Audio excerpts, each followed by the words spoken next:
Hello and welcome to It's Never Too Far Away. In this video I will be flying Air France from London Heathrow via Paris Charles de Gaulle to Mauritius. My journey to Mauritius was part of my trip to be on one island within all three big oceans in 9 days. On day 1 I had traveled from Germany to Honolulu. On day 2 I had done some island hopping in Hawaii.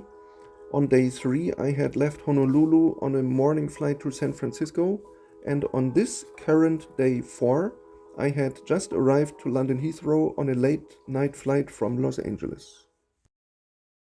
My connection in Paris was only 1 hour 20 minutes and therefore the one big potential bottleneck of my entire trip. That made me especially happy to see the Air France Airbus A319 being prepared for an on-time departure during a busy evening in Heathrow. On these shorter sectors, the crew perform several flights a day, and that often makes them not being very welcoming when the next load of passengers boards the cabin. Neither at the door nor inside was there any warm welcome. The crew also did not assist in accommodating everyone's cabin baggage. There was simply an announcement to better place it under the seat in front of your own. Apart from adjustable headrests, the seats did not offer anything else such as power outlets or entertainment screens. These same seats were also installed in the front cabin. Legroom? Sorry, but not so good. Catering on this 45-minute sector was a delicious bread and a beverage, both free of charge. Very soon it was time for landing. Overall, this was a very standard European short sector. But what should be noted is that Air France and their sister KLM are among the last to serve free catering on these flights. Arrival and deplaning took place on time. It was already after 9 p.m. and the international terminal was not very crowded for security check. Due to my all-international connection, there was no passport control that could have consumed additional time. Without any rushing required, I made it to the departure area just a few moments before the first boarding announcements were made.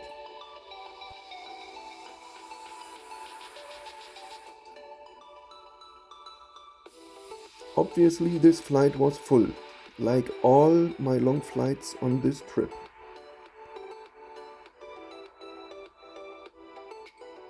Unfortunately, in Pier K of Charles de Gaulle Airport, it is never easy to take pictures of your plane, especially when it's already dark. Still, you can probably see that this flight was operated by a Boeing 777-300ER. What can be found on Air France's homepage about this aircraft?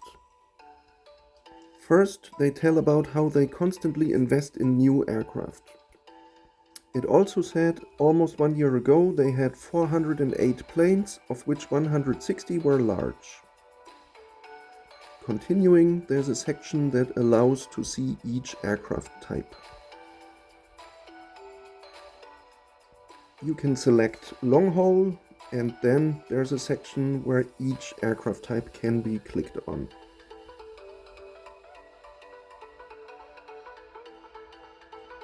Besides the picture, there's very basic information only. I was actually looking for a seat map. Starting my search all over, I came to a different link on Air France's homepage. Also here, it's possible to select each aircraft type. There are 3 different 777-300 aircraft configurations offered here, and I had no idea which was the one I would be flying on. I just selected one of the 3. To sum it up, I have seen more sophisticated homepages. Back to reality. The boarding welcome at the door was super nice. In the cabin, it was not.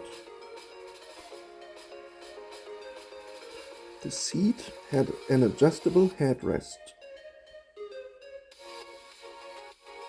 The entertainment screen was medium in size. Also, there was a power outlet. Legroom, really nice. With everything said and done, it was time for departure. The day before, I had just enjoyed an amazing approach, circling around and flying over Los Angeles right after sunset. And now, this was a spectacular departure from Paris in the late evening. Enjoy!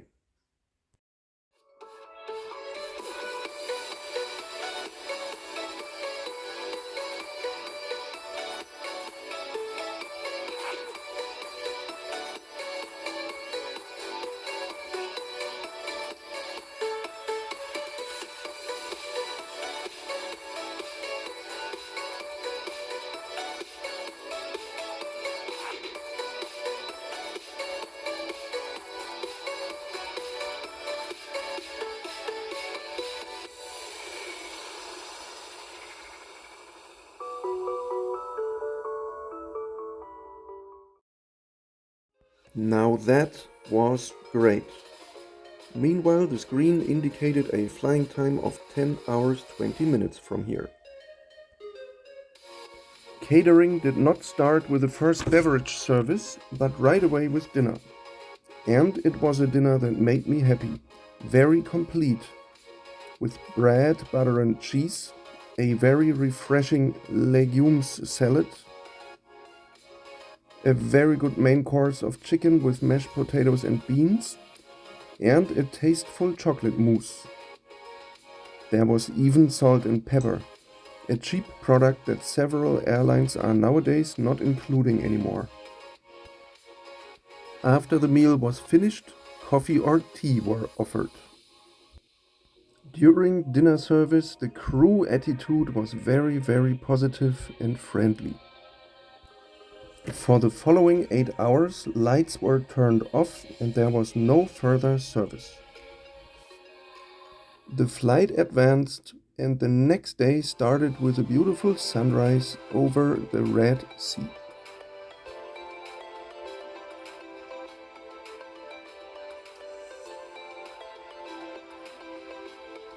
This is the coast of Somalia.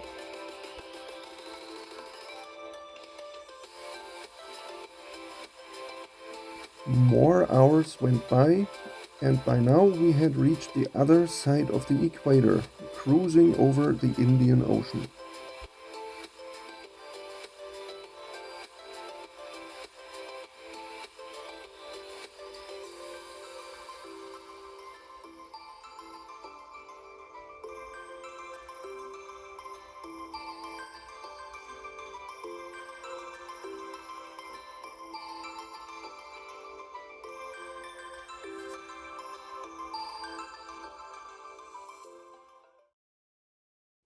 Just a while before arrival, breakfast came in a box, with juice, a yogurt drink, a bread roll with jam, a tropical fruit mousse, and a warm bread with cheese. All very good. Not much later, descent was initiated and the island of Mauritius came within sight. I can conclude that the meals on this flight were really pretty good, but otherwise it was a partial night flight which was turned into an all-the-way night flight with not much service offered. And now enjoy approach and landing in one of the more special destinations, the island of Mauritius.